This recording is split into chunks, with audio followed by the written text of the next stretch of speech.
เรียกได้ว่านาทีนี้นะคะใครๆก็อยากจะไปไลฟ์ขายของกับเจนนี่ได้หมดถ้าสดชื่นนะคะแต่ล่าสุดก็ดูเหมือนว่าจะมีปัญหาเกิดขึ้นแล้วนะคะนาวินต้าช็อกเจอเจนนี่ประกาศคืนเงินไม่รับงานไลฟ์เป็นกระแสดราม่าอีกหนึ่งรายนะคะประเด็นมหกรรมไลฟ์สดกับเจนนี่ได้หมดถ้าสดชื่นออกมาประกาศตัดขาดเอเจนซี่รายหนึ่งที่สร้างความวุ่นวายตกลงกันไว้ให้นำสินค้าแค่วันละ3 ตัว แต่ส่งมาวันละ70ตัว โดยไม่ถามเราสักคำว่าไหวไหม ทางด้านยิวสามีของเจนนี่ก็บอกว่าถ้าทางสินค้า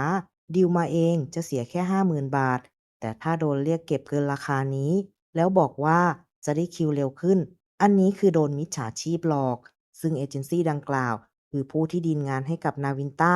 งานนี้ก็ทำเอาหนุ่มนาวินต้าถึงกับช็อกเลยทีเดียว เพราะมีแพลนจะบินจากญี่ปุ่นมาไลฟ์กับเจนนี่ แต่ต้องถูกยกเลิกไป ซึ่งทางด้านของนาวินต้า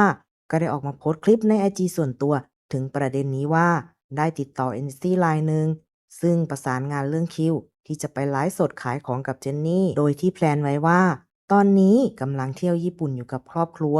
แล้วจะบินกลับมาไทยสัก1 วันเพื่อมาไลฟ์สดแล้วค่อยบินกลับไปญี่ปุ่นอีกหลังจากไลฟ์เสร็จแต่จนแล้วจนรอดก็ไม่ได้คิวทำให้ผิดแผนที่แพลนไว้ทั้งหมด